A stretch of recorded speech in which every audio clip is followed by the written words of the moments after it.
पुण्यश्लोक अहिल्यादेवी होळकर यांच्या 301व्या जयंती उत्सवाला उपस्थित या भव्य दिव्य कार्यक्रमाचे आयोजक प्राध्यापक आणि विधान परिषदेचे सभापती रामभाऊ शिंदेजी, सुनेत्राताई होत्या,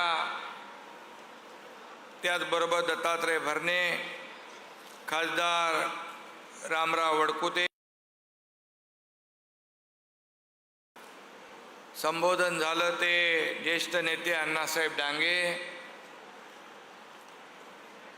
बाबासाहेब देशमुख, आमदार अमोल खताळ, उत्तमराव जानकर, विठ्ठलराव लंगे, अक्षय कर्डिले, विकास महात्मे, पोपटराव गावडे, रामहरी रुपनवार, सुनील कर्जतकर, प्रकाश शेणगे, भीमराव धोंडे, नारायण पाटील आणि आपल्या सगळ्यांचे लोकप्रिय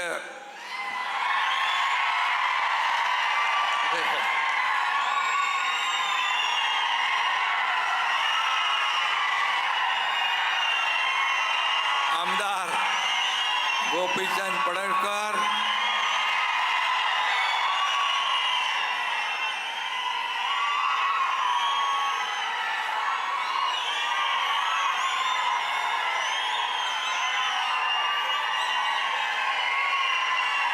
अहिल्यादेवी होळकर, अहिल्यादेवींच्या जयंतीनिमित्त मी आपल्या सगळ्यांना या ठिकाणी शुभेच्छा देतो. आपला आजचा हा दिवस ऐतिहासिक आहे आणि आनंद उत्सव साजरा करायला तुम्ही आलेला आहात. चोंडीचं ग्रामदैवत चौंडेश्वरी मातेला वंदन करतो. हिंदवी स्वराज्य संस्थापक छत्रपती शिवाजी महाराजांना वंदन करतो. पुन्हा एकदा लोकमाता पुण्यश्लोक अहिल्यादेवी होळकर यांच्या चरणी कोटी कोटी वंदन करतो. त्यांच्या स्मृतीला आणि त्यांच्या कर्तृत्वाला त्रिवार अभिवादन करतो. अहिल्यादेवी म्हणजे महाराष्ट्राचा अभिमान म्हणजे अहिल्यादेवी, हिंदुत्वाचा हुंकार म्हणजे अहिल्यादेवी, लोकशाहीचा आविष्कार म्हणजे अहिल्यादेवी, शौर्याची तळपती शमशेर म्हणजे अहिल्यादेवी, शौर्य आणि त्याग आणि समर्पण म्हणजे अहिल्यादेवी, सत्याचा मंत्र आणि विकासाचा तंत्र म्हणजे अहिल्यादेवी. आणि अशा या अहिल्यादेवींची जयंती आहे. चोंडीचा परिसरच पुनीत आणि पावन झालेला आहे. इथली माती दिव्य आहे. खरं म्हणजे या चोंडीच्या पवित्र स्थळी माणकोजीराव शिंदे यांच्या घरी अहिल्यादेवींचा जन्म झाला. मगाशी गोपीचंदरावांनी सांगितलं. आणि रामभाऊ अहिल्यादेवींच्या माहेरचं कुलनाव शिंदे होतं. तुमचंही शिंदे आहे आणि माझंही शिंदे आहे. आणि म्हणून अटक ते कटक, अटके पार झेंडा फडकवणारे सगळे महान योद्धे आणि अहिल्यादेवी यांनी त्यांचं कुलाचं नाव सार्थक केलं. अहिल्यादेवी लोकमाता होत्या, पुण्यश्लोक होत्या. अहिल्यादेवी त्याग आणि न्याय, प्रियता आणि स्त्री शक्तीचं प्रतीक होतं. त्यांचं चरित्र अनेकांना धैर्य, शौर्य, स्फूर्ती देणारं होतं. आणि अहिल्यादेवी ह्या युग प्रवर्तक होत्या. त्यांचं स्मरण केलं की न्याय, धर्म, लोक कल्याण आणि आदर्श राज्य कारभार डोळ्यासमोर येतो. अनेकांनी आपल्या भावना त्यांच्या बाबतीमध्ये व्यक्त केलेल्या आहेत. इतिहासात अनेक राजे झाले, अनेक राज्यकर्ते झाले, पण जनतेच्या मनावर आई म्हणून राज्य करणाऱ्या फार कमी व्यक्ती होत्या आणि त्यामध्ये आपल्या अहिल्यादेवी होत्या. त्यांचं न्यायदान अचूक होतं. भांडणाऱ्यांच्या दोन्ही बाजूंचं ते समाधान न्यायाने करायच्या. 300 वर्षानंतर देखील देश अहिल्यादेवींना कृतज्ञपणे स्मरण करतोय. यामध्ये त्यांची कीर्ती दिसतीये, त्यांचं कर्तृत्व दिसतंय, त्यांचं मोठेपण दिसतंय, त्यांचं न्यायदानाचं काम दिसतंय, त्यांच्या ममत्वाची भावना दिसतीये. आणि म्हणून आपण सगळेजण त्यांच्या चरणी नतमस्तक होतो. अहिल्यादेवींनी तलवारीपेक्षा न्यायावर विश्वास ठेवला, सत्तेपेक्षा सेवाभावावर विश्वास ठेवला, वैभवापेक्षा जनकल्याणावर विश्वास ठेवला. त्यांनी केवळ राज्य चालवलं नाही तर समाज घडवण्याचं काम त्यांनी केलं. समाज घडवण्याचं. त्यांनी संपत्ती जमा केली नाही, त्यांनी जनतेचे आशीर्वाद जमा केले. त्यांनी एकच धर्म जपला, तो मानवता धर्म. म्हणून त्यांची कीर्ती उदंड आहे. सत्ता असूनही त्यांच्यात अहंकार नव्हता. राजवाड्यात राहूनही त्या जनतेच्या दुःखाशी जोडल्या होत्या.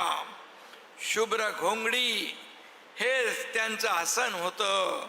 सोन्याच्या सिंहासनापेक्षा ते त्यांना अमूल्य होतं. हाच त्यांचा मोठेपणा आहे.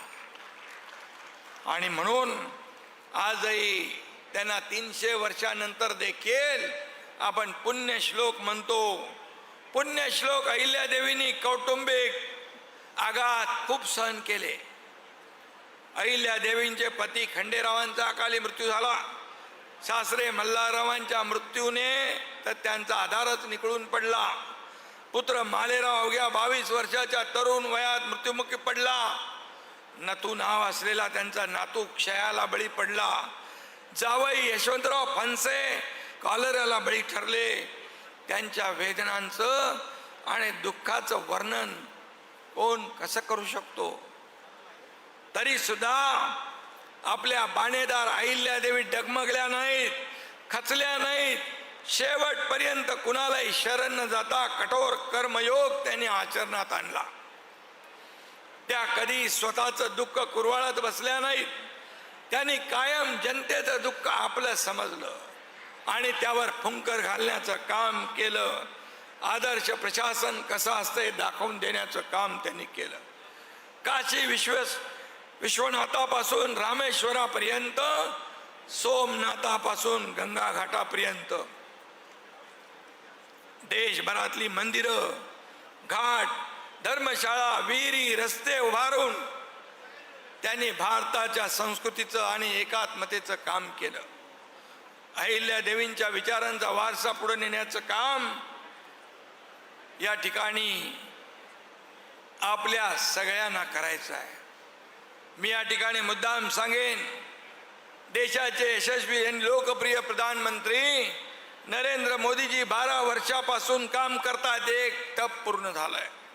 अहिल्यादेवींचं कार्य डोळ्यासमोर ठेवून देशाच्या सांस्कृतिक उभारणीसाठी, उत्थानासाठी, प्रगतीसाठी मोदीजींनी अनेक विकास प्रकल्प केले आणि संकल्प देखील केला.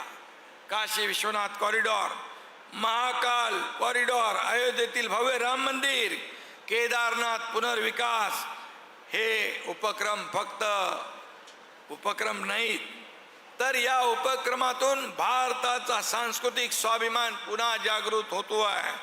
तो स्वाभिमान जागृत करण्यासाठी सोंडी येथे विकासाचा महायज्ञ सुरू होतोय. किती 1200 कोटी रुपये आपण मंजूर केलेत. 1200 कोटी रुपये आपण मंजूर केले. आणि आचारसंहिता असल्यामुळे त्याच्यावर मी काय बोलत नाही, परंतु या विकास आराखड्याला महायुतीचं सरकार पैसे कमी पडू देणार नाही. शेवटी अहिल्यादेवींचा आदर्श डोळ्यासमोर ठेवून आपण कारभार करतोय. मला आठवतंय पुण्यश्लोक अहिल्यादेवींची 298वी जयंती होती. यावेळी बोलताना अहमदनगर जिल्ह्याला अहिल्यादेवी होळकर यांचं नाव द्यावं अशी मागणी झाली. रामभाऊ असतील, गोपीचंद असतील, आणि मी मुख्यमंत्री होतो. देवेंद्रजी पण व्यासपीठावर होते, अजितदादा पण होते. आणि आम्ही, आपलं सरकार हे जनतेचं सरकार आहे, सर्वसामान्य जनतेचं सरकार, शेतकऱ्यांचं, कष्टकऱ्यांचं, लाडक्या बहिणींचं, लाडक्या भावांचं सरकार आहे. आणि मागणी केल्यानंतर याच व्यासपीठावरून अहमदनगरचं अहिल्या देवी नामकरण आम्ही करून टाकलं. करतो, बघतो, पाहतो नाही. No reason, on the spot decision, असं आमचं काम आहे. आणि म्हणून सर्वसामान्य जनतेतली आपण माणसं आहोत. आणि म्हणून छत्रपती संभाजी महाराजांच्या नावाचं नगर झालं, धाराशिव झालं, अहिल्यानगर नाव. मी मुख्यमंत्री असताना आम्ही, देवेंद्रजी, आम्ही अजितदादा, आम्ही टीमने निर्णय घेतला. पण मला स्वतःला भाग्यवान समजतो मी. त्या काळात संभाजीनगर, धाराशिव आणि अहिल्यानगर ही नावं देण्याचं भाग्य आम्हाला मिळालं. हे सगळ्यात मोठा अनेक प्रकल्प आम्ही केले, पण हे सगळ्यात महत्त्वाचे निर्णय आम्ही घेतले. तिथं राज्य मंत्रिमंडळाची बैठक पण घेतली आपण. चोंडीमध्ये कॅबिनेट बैठक देखील झाली. शेतकरी कर्जमाफी आपण करणार म्हणून निवडणुकीच्या काळात आपण आश्वासन दिलं. आणि मागच्या बजेटमध्ये पुण्यश्लोक अहिल्यादेवी होळकर कर्जमाफी योजना मुख्यमंत्र्यांनी जाहीर करून टाकली. आम्ही जे बोलतो ते करतो. आणि म्हणून या त्रिशताब्दी जयंती वर्ष आपण साजरा करतोय, 301वी जयंती. आणि आपले रामभाऊ शिंदे विधानसभेच्या सर्वोच्च पदी देखील विराजमान झाले.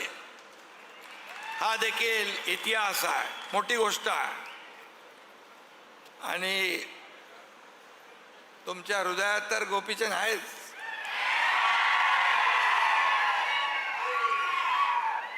मध्यंतरी, अरे एवढे वरडू नका, शांत. आपण गोदा ते नर्मदा ही जल यात्रा देखील सुरू केली. तो फक्त एक कार्यक्रम नव्हता, तर आपल्या संस्कृतीचा, परंपरेचा आणि जलसंवर्धनाचा एक भाग होता, भव्य उत्सव होता. आणि ते अहिल्या देवींनी केलं. किती 300 वर्षापूर्वी ते आपण पुढे नेतोय. आज आपण पाणी अडवा, पाणी जिरवा, जलयुक्त शिवार योजना, जलतारा योजना, हे काम अहिल्या देवीने 300 वर्षापूर्वी सुरू केलंय. किती दूरदृष्टी असलेली आपल्या अहिल्या देवी यांच्याबद्दल किती बोलणार आपण. पावसाळा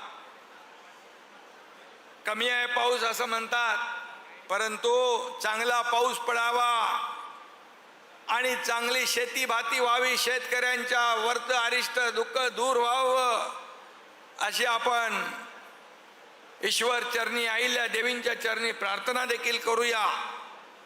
पण कधी काय कमी पडलात तर शेतकऱ्यांना आम्ही वाऱ्यावर सोडणार नाही. शेतकऱ्यांच्या पाठीशी आम्ही खंबीरपणे उभे राहणार. ते आम्ही दाखवून दिलेलं आहे.